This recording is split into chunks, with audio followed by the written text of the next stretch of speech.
Pension शुरू की गई थी।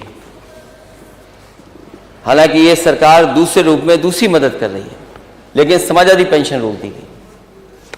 समाजवादी पेंशन उन गरीब महिलाओं के लिए थी जिनको किसी पेंशन से दिया नहीं जाता था, मदद नहीं पहुंच पा रही थी। 50 लाख के लगभग गरीब परिवार की महिलाओं को समाजवादी पेंशन से मदद करने का काम समाजवादी सरकार में हो रहा था। और मुझे याद है जिस समय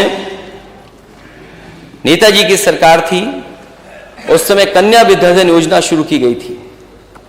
बहुत बड़े पैमाने पे ड्रॉप आउट्स थे, बहुत बड़े पैमाने पे बेटियां पढ़ने नहीं जाती थीं, पढ़ाई छोड़ करके चली जाती थीं। लेकिन जिस समय समाजवादी पेंशन शुरू हुई थी, जिस तरीके से एनरोलमेंट बढ़ा था और एनरोलमेंट के बाद जिन जिन बेटियों की मदद हो गई थी उन सब बेटियों ने आगे की पढ़ाई पूरी की थी। वो भी समाजवादी सरकार के एक ऐतिहासिक फैसला था कि समाजवादी कन्या विद्याधन दे करके उनको पढ़ाई में आगे बढ़ाने का काम समाजवादी सरकार ने किया। इसलिए मैं एक बार फिर आपको बधाई देता हूं, धन्यवाद देता हूं अध्यक्ष जी को कि जिन्होंने ये आज महिलाओं के लिए विशेष सदन रखा है, जिससे कि महिलाएं अपना बोल करके अपनी समस्याओं का समाधान कर सकें और सरकार तक अपनी बात पहुंचा सकें। मैं बहुत बहुत धन्यवाद देता हूं आपका।